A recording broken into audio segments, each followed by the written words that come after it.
onde nós vamos ler apenas o verso 12 e 13, vai servir de base para aquilo que é também a introdução do tema que nós temos como desafio para este ano.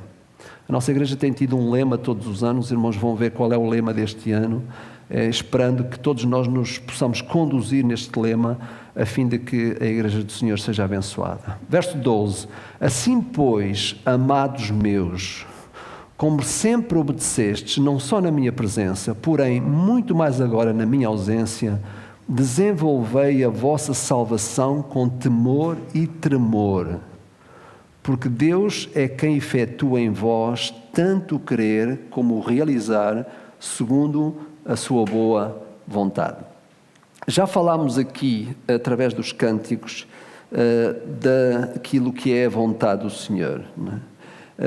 Há uma outra versão que diz: Deus é quem atua em vós para o querer e o agir segundo o seu belo prazer.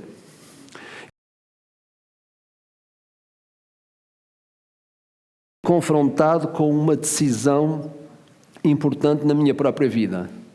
Como sabem, as decisões importantes influenciam sempre, melhor ou menos bem, a vida de cada um de nós, não é? Eu não sei se tem acontecido convosco, se têm tido a mesma experiência, mas nos momentos em que nós mais precisamos de conhecer a vontade de Deus para a nossa própria vida, não é quando de repente aparece muita coisa. Não sei se já vos aconteceu, vocês estarem numa encruzilhada das vossas vidas, à procura da orientação de Deus, e de repente, em vez de aparecer apenas uma possibilidade, aparecem muitas, não é?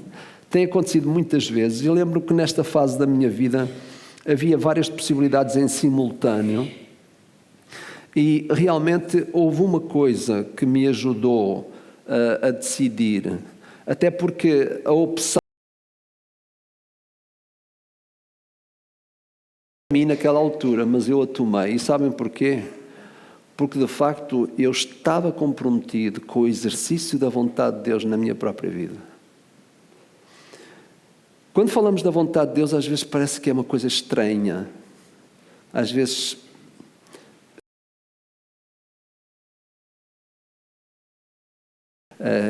eu acho que, se é verdade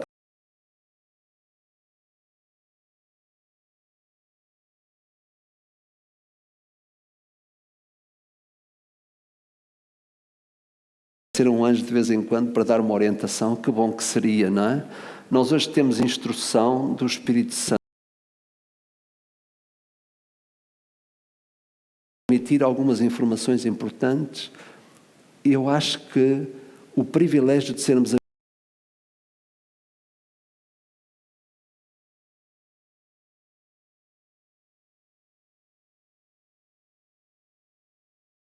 meus irmãos, esta ideia do exercício,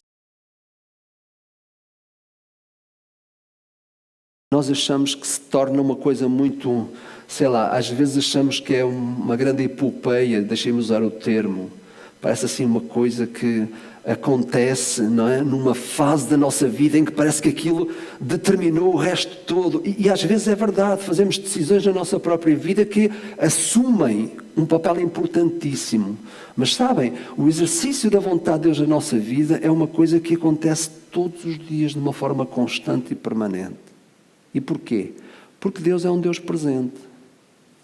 Ele já não nos visita como nos visitava, Ele hoje habita-nos. E essa realidade muda a maneira como nós somos conduzidos hoje. É verdade que às vezes há momentos na nossa história em que nós precisamos de uma orientação específica, segura. Deus, é por aqui que eu tenho que ir. Sim, é verdade. Mas é verdade também que esse é o Deus que está connosco permanentemente. E nós sabemos qual é a diferença de ter as pessoas perto de nós permanentemente e tê-las de vez em quando connosco. E às vezes o que acontece é que nós parece que desenvolvemos a nossa vida, a nossa fé, no de vez em quando com Deus.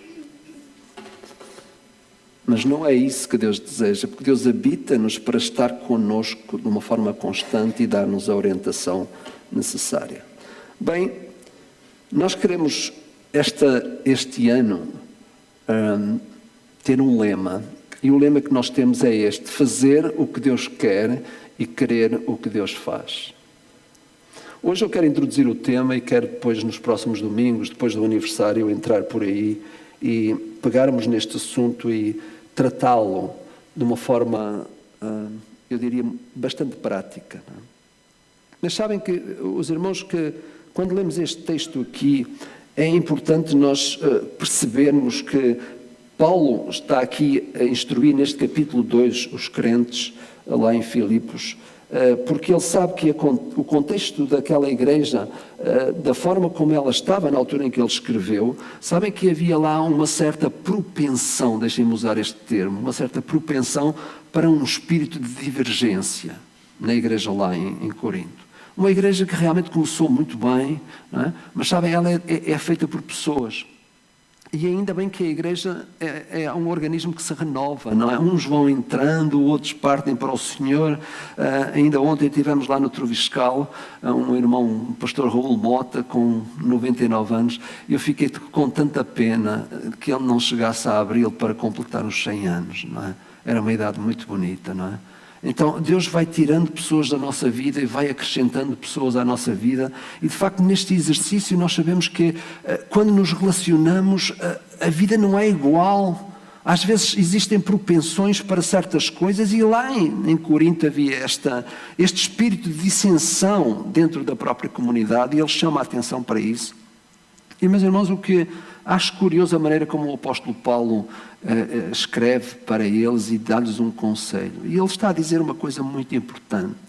É que nós devemos cuidar da nossa própria salvação. Não sei se isto parece um bocado estranho, não é? Nós dizermos isto uns aos outros. Olha, cuida da tua própria salvação. Porquê? Porque às vezes nós achamos que a salvação é uma coisa automática, tipo alguma coisa que veio, não é?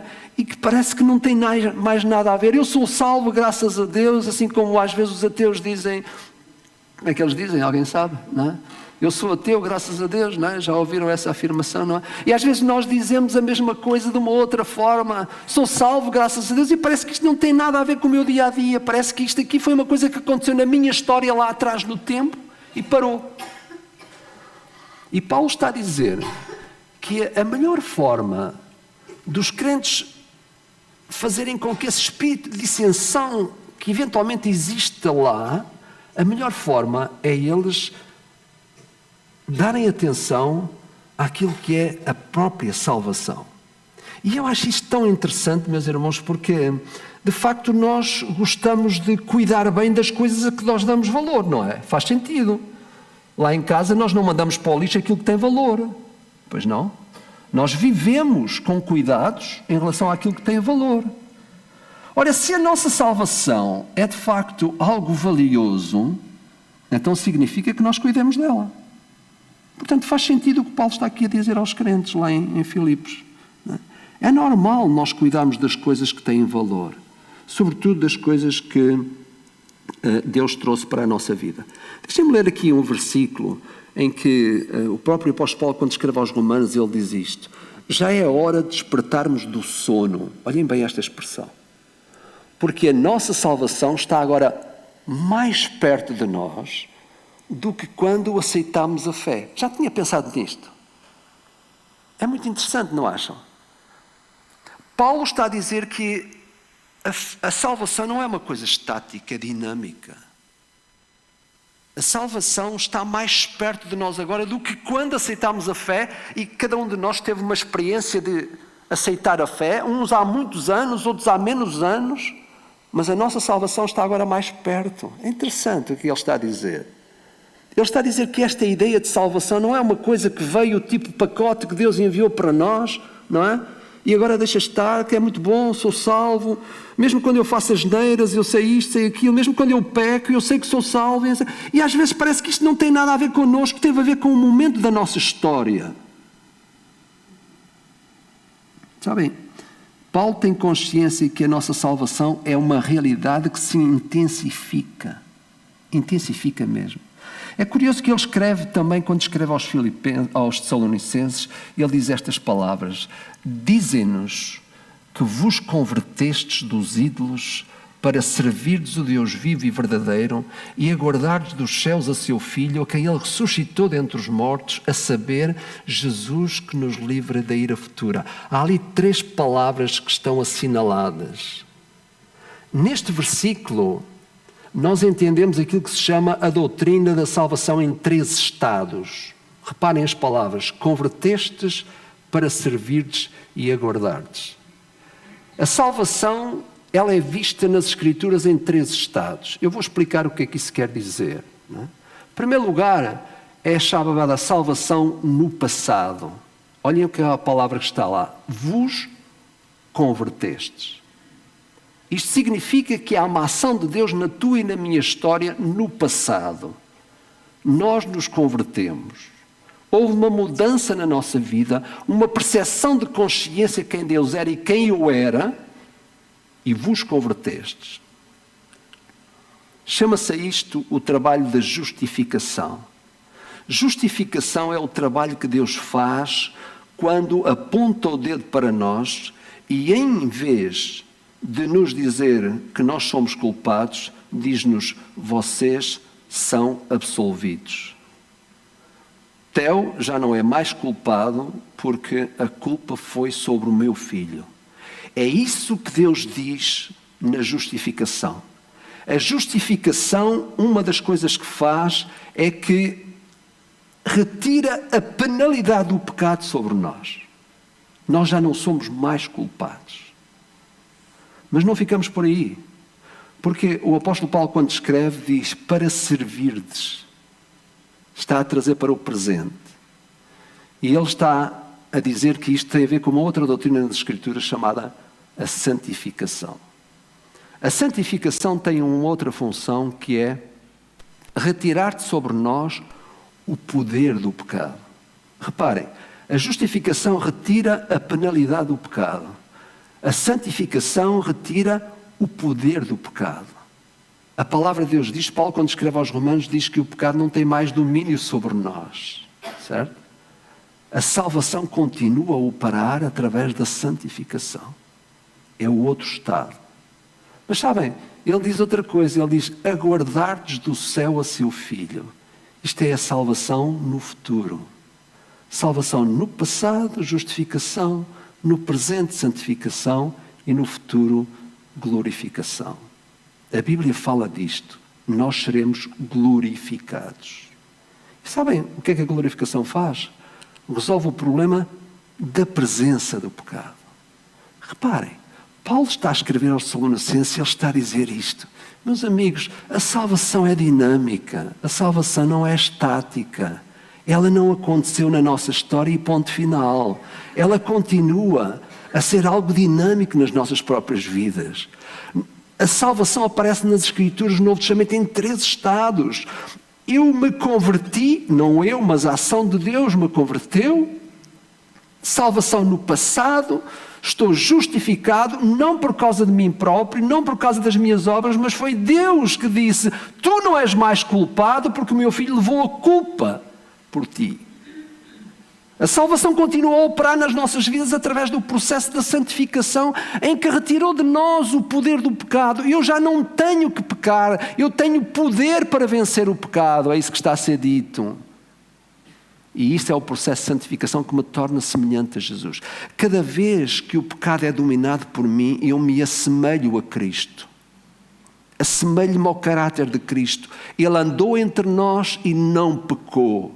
É este o processo que a santificação produz nas nossas próprias vidas. É tornar-me semelhante a Jesus. Ser capaz de estar no contacto com o que é pecado, mas não pecando. Foi o dilema do Senhor Jesus Cristo, que acabou por ser vencido sempre. Porque Ele era Deus. Sim, mas Ele era homem também. Assumiu a tua e a minha natureza. Em terceiro lugar, meus irmãos, a salvação projeta-se para o futuro. Ela já existe no futuro. Nós estamos salvos porque a salvação não acontece apenas no tempo em que nós estamos. Reparem o que é que Paulo diz no versículo 12. Ele diz assim: Assim, meus amados, como sempre obedecestes, não só na minha presença, porém muito mais agora na minha ausência, desenvolvei a vossa salvação com temor e tremor. Acho tão interessante isto. Paulo, quando afirma isto, esta palavra aqui, efetuai a vossa salvação com temor e tremor, há uma palavra grega ali que quer dizer, está traduzida para o efetuar, que tem o sentido de alcançar, de realizar, um ato que tem que ser participado. É isso que Paulo está a dizer ali. Paulo fala da importância de nós vivermos a realidade da salvação em ascensão, isto é, experimentando o valor dessa salvação em Cristo de forma ascendente. Reparem naquilo que está escrito. É interessante quando Paulo escreve também estas palavras, quando Paulo está a escrever estas palavras, ele está a lembrar-se daquilo que Isaías tinha escrito, porque reparem o que é que Isaías escreveu: ao Senhor dos Exércitos, a Ele santificai, seja Ele o vosso temor, seja Ele o vosso assombro. Paulo, quando explica isto aos Tessalonicenses, está-se a lembrar do que Isaías escreveu.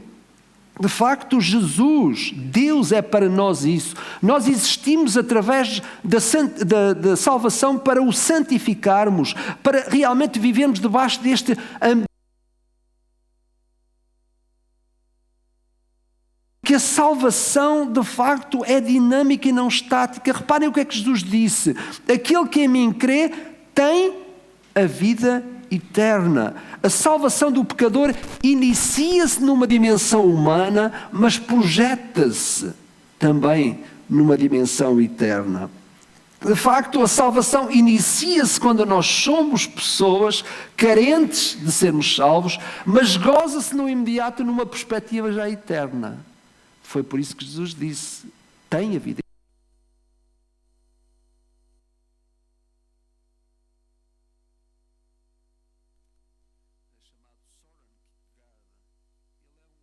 Existencialista dinamarquês que escreveu uma obra muito famosa intitulada Com Temor e Tremor, exatamente as palavras que ele foi buscar. E sabem que esta obra é muito discutida. O problema deste conceito do existencialismo nesta obra e o problema de Søren Kierkegaard é que ele projeta o seu pensamento existencialista baseado na sua própria vida. E foi um homem com uma vida muito atribulada, de facto, não é? O seu pai também teve uma vida muito atribulada, não é? Sabem qual é o problema? Nós sabemos que a realidade da salvação nunca se vive na dependência de nós próprios. Vive-se na dependência da graça de Jesus. E é aqui que Søren Kierkegaard falha. É quando ele não percebe que a nossa experiência, uma vez salvos em Cristo, é a experiência de Cristo em nós. Não é a experiência de nós em Cristo, é a experiência de Cristo em nós. E faz uma grande diferença isso. Quando nós observamos este texto, meus irmãos, nós percebemos que Paulo está a dizer: olha, vocês têm sido obedientes. Por isso, desenvolver a salvação num ambiente de temor e tremor implica, de facto, obediência. A salvação em Cristo não pode ser desenvolvida se não for num ambiente e debaixo de uma estrutura de obediência a Deus, obediência a Cristo. Foi por isso que o Senhor Jesus disse o quê? Sereis meus amigos se fizerdes o que eu vos mando. O relacionamento com Deus só pode ser estabelecido na base da obediência e do reconhecimento de quem Deus é. A ideia de viver uma salvação debaixo de temor e tremor não significa realmente estarmos diante de Deus como se estivéssemos diante de alguém que aplica uma justiça desmedida sobre nós. Esta ideia que o catolicismo traz sobre nós, a ideia de um Deus punitivo, não é essa a imagem. De facto, nós sabemos que é debaixo de um ambiente de reconhecimento, de respeito, de reverência diante de Deus, por alguém que é mais importante do que nós. O problema do relacionamento com Deus é quando nós nos consideramos, ou não consideramos Deus, ou consideramos que Deus está inferior a nós. Reparem o que é dito quando o autor de Salmos, capítulo 2, verso 11, ele diz: servi ao Senhor com temor e alegrai-vos nele com tremor. Salmo capítulo 2, verso 11. Servir ao Senhor com temor e alegrar-nos nele é uma expressão de que nós nos podemos relacionar com Ele como Ele próprio deseja, isto é, como Deus é, em humildade, em reverência, em honra, não debaixo de um medo paralisante, mas debaixo de alguém que se relaciona. É o próprio apóstolo Paulo, quando escreve à igreja de Corinto, que diz: foi em fraqueza, temor e grande tremor que eu estive entre vós, debaixo da potente mão de Deus. Curiosamente, meus irmãos, quando em Êxodo capítulo 20, verso 20, o texto diz: e disse ao povo, não temais, Deus veio para vos provar e para que o seu temor esteja diante de vós, a fim de que não pequeis. Se há alguma coisa que na verdade nos impede de pecar, é a nossa consciência de Deus. É estarmos diante de um Deus que nos mostra que Ele é poderoso por tudo o que faz e por tudo o que Ele é. Não é o Deus que eu tenho medo, mas é o Deus com quem eu me relaciono. Esta ideia de temor, meus irmãos, é importante que entendamos, porque ela não nos coloca debaixo da mão punitiva de Deus, mas nos coloca debaixo de um sentimento de graça diante de Deus. Porque de outra forma não seria possível nós estarmos de pé. Sabem que o propósito final do exercício da nossa fé, com temor e tremor, é aquele que é explicado por Pedro, quando ele diz que nós somos filhos de Deus inculpáveis. Eu preparei tão bem este sermão e agora estava-me a falhar aqui. Podes, pega. Não, é só para ver, acho que está estragado, é melhor mandá-lo fora, não é? Mas irmãos, olhem para aquilo que é dito no versículo 15, Filipenses 2,15, para que vos torneis irrepreensíveis e sinceros, filhos de Deus inculpáveis, no meio de uma geração pervertida e corrupta, na qual resplandeceis como os luzeiros no mundo. Sabem porque é que a salvação precisa de ser vivida desta maneira? Porque o grande propósito é este. Nós somos filhos de Deus inculpáveis. Interessante, não acham? Já não existe mais culpa sobre nós. Por isso, a luz de Cristo irradia em nós, no meio de um mundo conturbado, difícil, um mundo realmente complicado. Nós sabemos disso, meus irmãos. É interessante porque diz lá, o qual resplandeceis como astros no mundo, retendo a palavra da vida. É o que diz o texto. Sabem, esse tempo é o hoje. É o daqui para a frente. Viver como luzeiros. Eu não sei se tu estás preocupado em ser astro no meio do mundo baralhado e difícil em que nos encontramos. Sabem que eu tenho consciência que o nosso mundo está a desabar. Não sou alarmista, mas por várias razões. Se nós estivermos atentos e sintonizados com as verdades da Palavra de Deus e com aquilo que está a acontecer no nosso mundo atual hoje, e se nós recebemos a luz do Espírito Santo para nos fazer compreender que o nosso mundo não mais vai ser o mesmo. A fartura já atingiu o seu auge, meus amigos. A tranquilidade já teve os seus dias. A liberdade também vai passar por períodos de confinamento. Nunca esqueçamos que nós precisamos de brilhar num mundo difícil. O propósito é este. Fomos salvos para brilhar, para ser luzeiros vivos, filhos de Deus inculpáveis, não mais, no meio de uma geração rebelde, uma geração difícil. Mas sabem uma coisa curiosa? Pedro diz que nós somos astros. Ele não diz que nós somos estrelas. Os astros não têm a luz própria. Eles refletem a luz de Cristo. Às vezes há pessoas, discípulos de Cristo, pregadores, que querem ser estrelas. Mas não é isso que o texto diz. Está a dizer que nós somos astros. Os astros refletem a luz de alguma coisa que emana luz, calor. Nós refletimos a luz de Cristo. Vivemos uma realidade de salvação no passado, convertidos, no presente, vivendo a santificação, e no futuro, glorificados. Um dia mais o pecado não terá mais presença entre nós. Mas vivemos para ser astros, não estrelas. Por isso, sempre que nós queremos brilhar uma luz que não temos, nós nos tornamos dependentes da fonte de luz e calor que é Cristo. Quando tu queres brilhar por ti mesmo, certamente não estás a ser um bom exemplo daquilo que é e deve ser o discípulo de Cristo. Se no versículo 12 nós somos encorajados a contribuir para que a nossa salvação seja vivida envolta num ambiente de temor e tremor, de respeito, de reverência, de consciência de quem Deus é verdade que o versículo 13 tem uma outra coisa importante. Diz assim: porque Deus é quem efetua em vós tanto o querer como o realizar, segundo a sua boa vontade. E, meus irmãos, é interessante porque a palavra opera que está lá é a palavra que vem do grego chamado ernegon, que quer dizer energia de Deus. É interessante isto. Reparem.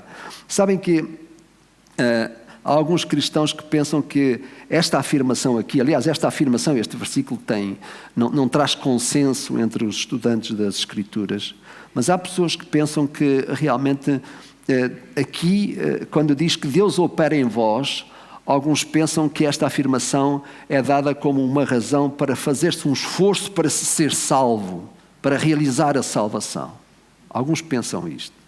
Outros pensam e sentem que se Deus trabalha em nós o querer e o efetuar, então não há necessidade de nós nos esforçarmos, não é? Não vale a pena fazer o que quer que seja, porque é Deus que faz tudo. Não é? É Ele que efetua em nós tanto o querer quanto o efetuar, não é? Basta ficarmos pacientemente à espera, quietinhos, e Deus vai fazer o que Ele quiser através de nós. Nem uma posição nem outra está correta.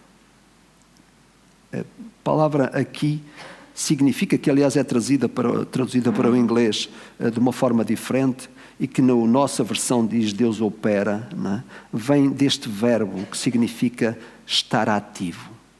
Significa o ponto de produzir efeito. É interessante. É a mesma palavra que nós usamos para energético. Há alguém que esteja a tomar bebidas energéticas? Cuidado, que também não pode beber demais, não é? O significado é que Deus produz certo efeito em nós. Ele transfere a sua energia para nós. Ele exerce uma tal influência em nós a ponto de levar-nos a alcançar aquilo que é bom, desejável e útil. Isto é, a operacionalidade de Deus leva-nos a querer e fazer as coisas conforme a sua vontade. O que Paulo está a dizer não é: olha, fica aí quietinho, porque Deus vai operar em ti tanto o querer quanto o efetuar. Não é isso que Paulo está a dizer. O que Paulo está a dizer é que Deus, na sua graça, transfere para nós, não é, aquilo que é o poder de si mesmo, para que nós possamos, através do querer e do efetuar, realizar a sua boa vontade. Alguns cristãos ficam estáticos. Outros acham que Deus toma conta deles em certos momentos na sua vida e eles são cheios disto ou daquilo e fazem coisas incríveis. Não é nada disto. Paulo não está a dizer isso. Paulo está a dizer que Deus faz deslizar de si para nós todo o potencial que é próprio dele, para que nós possamos fazer tudo, seja através do querer, seja do efetuar, segundo a sua boa vontade. No que diz respeito à ação divina, meus irmãos, reparem que não é Deus quem age por nós. Deus age em nós. Existe uma grande diferença. Ele leva-nos a crer e a fazer. Mas é o homem que quer e faz, embora Deus o influencie com todos os seus instrumentos que Deus tem e que coloca à nossa disposição. É bom recordar as palavras de Jesus em João 3,8, quando ele fala acerca do Espírito Santo. O vento sopra onde quer, ouves a sua voz, mas não sabes de onde vem nem para onde vai. Assim é todo aquele que é nascido do Espírito. Deus exerce em nós tudo o que Ele tem. Aliás, os próprios dons que Ele nos dá, as características cristãs que existem em nós os recebemos da mesma fonte. É Deus. Nenhum de nós tinha capacidade de amar se Deus não nos desse isso. Aquilo que se chamam os atributos comunicáveis de Deus. Há coisas que Deus não partilha com os humanos. Ele é eterno e Ele não partilha a eternidade comigo, mas Ele partilha outras coisas. E há coisas que Ele partilha comigo para que eu seja semelhante a quem Ele quer que eu seja, que é Jesus. É Ele que me habilita a ser. Mas eu preciso de entender que é de acordo com Deus, não de acordo comigo próprio. É Ele que transfere esse poder para nós. É interessante, meus irmãos, que o exercício da salvação do pecador, através da obra de Cristo, tem duas coisas interessantes.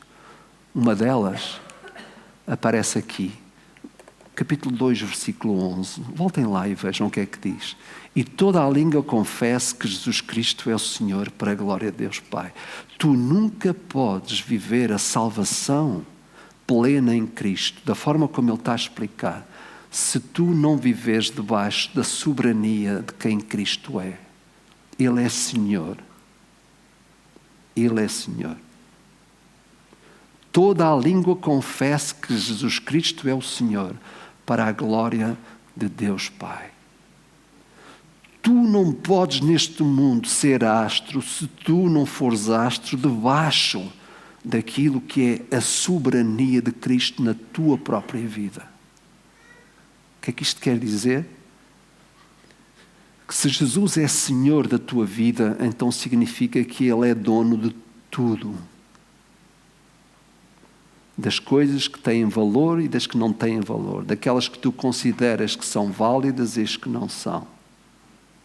Não se pode viver a salvação plena em Jesus, da forma como Paulo está a dizer, no passado, no presente e no futuro, se não o vivermos debaixo daquilo que é a superioridade, a soberania de Jesus.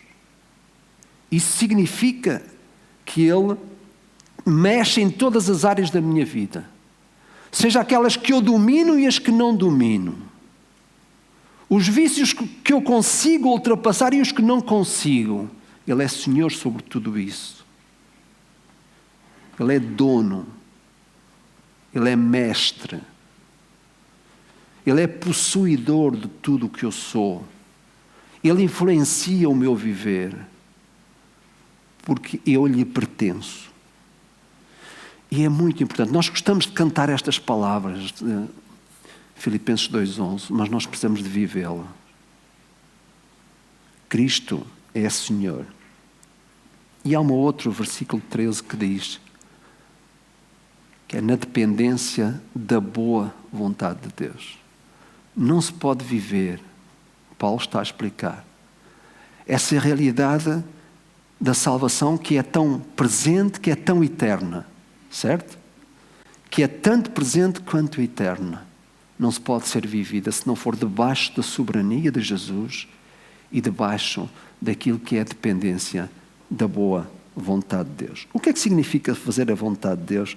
Quando Paulo esclarece os crentes lá em Efésios capítulo 6, verso 6, ele diz: como servos de Cristo, fazendo de coração a vontade de Deus. Interessante. Isto envolve, sabem o quê? Fazer a coisa certa, da forma certa, no tempo certo e pela razão certa. Às vezes nós, sim, eu sou servo de Cristo e eu faço de coração. Eu até fiz aquilo de coração. Só que às vezes nós fazemos alguma coisa de coração no tempo errado. Pode acontecer.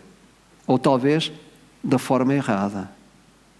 E depois dizemos, eu fiz de coração. Pois, tudo é feito com o coração, em princípio, não é? Sinal que estamos vivos. Mas sabe que esta realidade de fazer a vontade de Deus não é uma coisa que nós achamos que está debaixo do nosso domínio. Não, fazer a vontade de Deus significa fazer a coisa certa, da forma certa, no tempo certo e pela razão certa. E é aí que às vezes nós falhamos. Porque achamos que temos razão, mas foi da forma errada. E às vezes até a própria motivação é errada. Por isso fazer a vontade de Deus tem que estar debaixo do quê? Da soberania de Cristo, do seu senhorio e na dependência da sua boa vontade. Eu não sei o que é bom para mim, muito menos para os outros. Mas às vezes há pessoas que acham que sabem o que é bom para os outros. Às vezes estão perdidos em relação a si próprios, mas acham que sabem qual é a vontade para o outro. Não é? É debaixo da soberania do Senhor. Não é? Sabem qual é um bom exemplo disto? Não vamos ter tempo para debruçar-nos muito sobre isso, mas em Números capítulo 20 está a falar a história de Moisés. Sabem que Moisés fez a coisa certa. Ele providenciou água, mas da forma errada. Ele castigou a rocha em vez de lhe dar uma ordem. O Senhor tinha-lhe dito, fala à rocha, e ele, irritado, zangado, ele feriu a rocha. E também pelo motivo errado, porque ele expressou a sua ira. E sabem, Moisés pagou caro por isso. Se eu humanamente olhasse para a história, eu diria que aquilo que eu achava que de mais injusto aconteceu na história bíblica no Velho Testamento foi Moisés não ter entrado na Terra Prometida. Vocês não acham? Tristeza, não é? Não gostavam que ele tivesse lá entrado. Acho que ele merecia.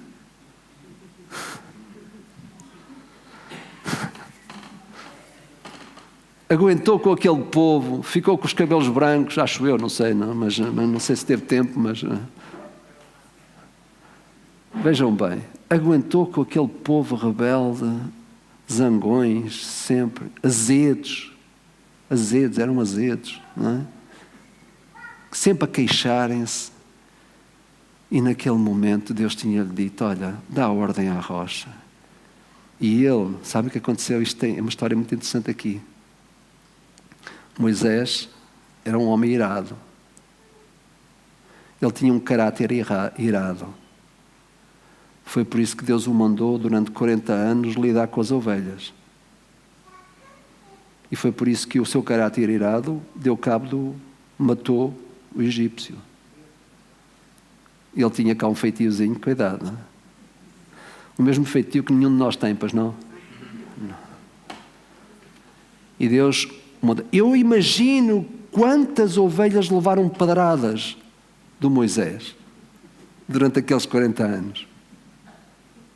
E sabe, triste, mas naquele momento crítico, ele não foi capaz e feriu a rocha. Olhem o que é que saiu. A vontade de Deus não pode ser feita simplesmente da forma que nós queremos, porque ela é a vontade boa, agradável e perfeita. Por isso nós somos pequeninos. Por isso é que é necessário que ela seja da forma certa, no tempo certo e com a motivação certa. O exercício da vontade de Deus, que é agradável e perfeita, precisa de total obediência, meus irmãos. Até pode haver alturas em que Deus nos deixe pegar no volante das nossas vidas, mas Ele continua a ser o comandante. O querer e o efetuar são operações da graça divina, produzidas pela sua boa vontade. São operações da graça divina. Sabem que há um porto na Itália que só consegue chegar lá, os navios só conseguem chegar lá, através de um estreito, um canal muito estreito, entre rochas perigosas. E é curioso que existe um caminho para chegar lá, mas um caminho muito difícil, não é? Sabem que há 3 luzes que estão fixadas em postes lá no porto, não é? Nesse porto, não é? E que elas realmente precisam de ser levadas em conta quando os comandantes estão a procurar levar o navio naquele caminho estreito, não é? Sabem que se o piloto do navio puder ver apenas uma luz, significa que ele está alinhado e o comandante sabe que pode ir por aquele seguro, por aquele caminho. Mas se ele vir 2 luzes ou 3, significa, não é, que as luzes não estão alinhadas. Isso quer dizer que ele está em perigo porque pode embater com o navio nas rochas. Não é? Sabem que Deus tem providenciado para nós 3 luzes para nos ajudar a conhecer a sua vontade. Mas elas precisam estar alinhadas na mesma direção. As luzes que Deus traz para a nossa vida, que nos orientam na sua vontade, têm que ser vistas num único alinhamento, na mesma direção, para que nós possamos cursar as nossas vidas no querer e no fazer de Deus. Podem perguntar, mas quais são essas 3 luzes? Nós sabemos. A palavra de Deus, através do seu ensino. Não é daquilo que eu penso sobre a palavra, é aquilo que a palavra tem a dizer de Deus para cada um de nós. O Espírito Santo, através da certeza e da segurança que Ele traz para as nossas próprias vidas e as próprias circunstâncias também, que são acontecimentos que Deus permite que aconteçam na nossa história, na história de cada um de nós, na nossa cronologia, no curso das nossas vidas. Mas sabem uma coisa? É quando estas 3 coisas estão alinhadas numa única direção que a vontade de Deus acontece nas nossas próprias vidas. Eu não posso ir à palavra simplesmente para buscar o que eu quero. Eu vou à palavra para buscar o alimento que Deus tem para mim. Não sei, se calhar esta história já não é relevante, mas no meu tempo toda a gente conhecia esta história, não é? Daquele jovem que está à procura de conhecer a vontade de Deus. Não sei se calhar era uma bem-vinda que tem muitos anos, se calhar conhece a história, não sei, não é? Conhecem a história daquele rapaz que estava à procura de conhecer a vontade de Deus para a sua vida. E ele então decidiu fechar a Bíblia, abrir, e o primeiro lugar onde ele metia o dedo era isso que ele tinha que fazer na sua vida. E ele fez isso. E Judas foi e enforcou-se. Ele pensou, não pode ser isto. Não é? Com certeza não é isso que eu devo fazer. Fechou a Bíblia outra vez. Abriu. O que tens a fazer? Não, vai e faz o mesmo. Eu disse, epá, foge, pior não. Não pode ser. Ele fecha a Bíblia e abre outra vez. O que tens a fazer, falo depressa. É tudo textos das Escrituras, sério. Não conhecem? Não é assim que se descobre. Não é quando eu uso a palavra para o meu proveito. É quando Deus quer usar a palavra através da sua boa vontade para trazer proveito para a minha própria vida. É no alinhamento. Sabem, este ano de 2022 vai marcar a vida de todos nós, eu estou certo. Nós vamos precisar de gastar mais tempo a impregnar-nos da palavra de Deus, esponjas que vivem a realidade da palavra de Deus. Nós vamos precisar dar mais voz, mais ouvidos à voz do Espírito Santo.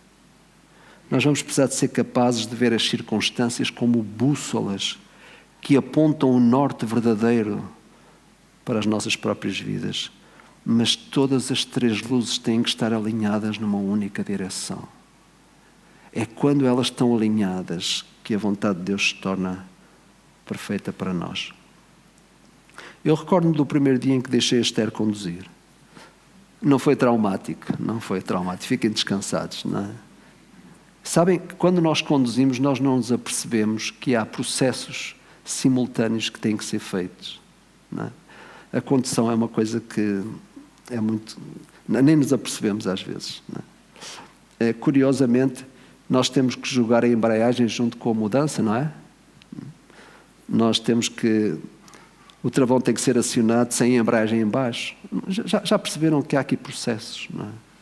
É por isso que a condução se torna-se segura quando nós seguimos certos processos. O mesmo acontece na nossa própria vida, não é? Eu lembro-me que ao longo de 30 anos em que nós servimos a obra do Senhor, agora já vai 40 e poucos, mas naquela altura fizemos muitas viagens e os nossos filhos acompanhavam-nos sempre. Nós nunca deixámos os nossos filhos com ninguém, nem com a família, a não ser quando viajámos para os Estados Unidos várias vezes, etc. E às vezes havia sábados que nós saíamos às 5 da manhã e voltávamos quase 24 horas depois. Não é? Viagens bastante longas. E lembro que durante a viagem, nós, para não interrompermos o sono dos nossos filhos, nós trocávamos de condutor sem parar, porque se nós parássemos eles acordavam e o trabalho era pior. Então nós arranjámos uma maneira de trocarmos de condutor, não é? Às vezes eles adormeciam com o pai a conduzir e quando acordavam era a mãe que estava a conduzir, não é? Então acontecia estes exercícios assim, não é? Trocávamos de lugar sem parar.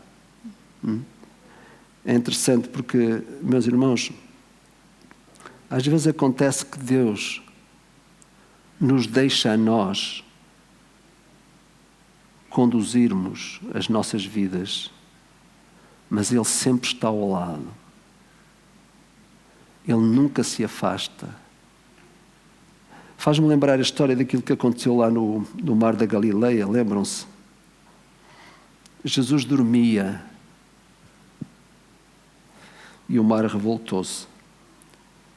Há momentos na vida de todos nós em que parece que Deus dorme, mas o seu poder está ativo através da sua boa, agradável e perfeita vontade de Deus. A mensagem de hoje não é uma aspirina para a nossa alma, meus irmãos. É uma chamada de atenção para a necessidade que nós temos de viver vidas ajustadas com Deus e ajustadas com a sua vontade. A nossa vida cristã não deve parecer ser cristã. Ela tem que ser cristã para que pareça ser de Deus. Deixem-me terminar com uma outra frase que não sei se vai funcionar. Funciona. Quero deixar-vos este pensamento, meus irmãos. Nenhum discípulo de Cristo consegue viver a vontade de Deus e a sua ao mesmo tempo, a não ser que adote a vontade de Deus como sua. Vamos orar. Pai, nós nos tornamos pequeninos perante uma salvação tão grande. Uma salvação que tem evidências hoje, mas que já está selada na eternidade. Obrigado porque nos salvaste, Senhor. Quando nós compreendemos o que salvação é e a forma como Deus nos salvou, não há problemas grandes, Senhor. Nem há dissensão que sirva. Tudo perde o valor quando nós contemplamos quem somos em Cristo. Ó Pai, destrói qualquer coisa que retire o poder desta salvação que Cristo nos trouxe. Que quando nós tivermos alguma coisa, algum conflito, seja no lugar de trabalho, em qualquer sítio, na família ou até mesmo na igreja, faz-nos compreender, Senhor, que nós somos portadores de uma salvação que tem muito mais valor do que essas ninharias que acontecem nos conflitos das pessoas. Ó Deus, obrigado por isso. Obrigado porque esta salvação Tu queres que nós a vivamos de uma forma intensa nas nossas vidas, ajustada àquilo que significa nós não sermos mais culpados, termos capacidade de vencer o pecado e um dia Tu até nos vais dar o prazer e o privilégio do pecado não ter mais presença connosco na eternidade. Oh Pai, ajuda-nos a viver vidas ajustadas à Tua vontade que é perfeita, é agradável, é possível ser vivida. Ajuda a nossa igreja, Senhor, cada um de nós, a vivermos perto uns dos outros, a nos abençoarmos uns aos outros, a sermos luzeiros neste mundo escuro. Nós te pedimos em nome de Jesus. Amém.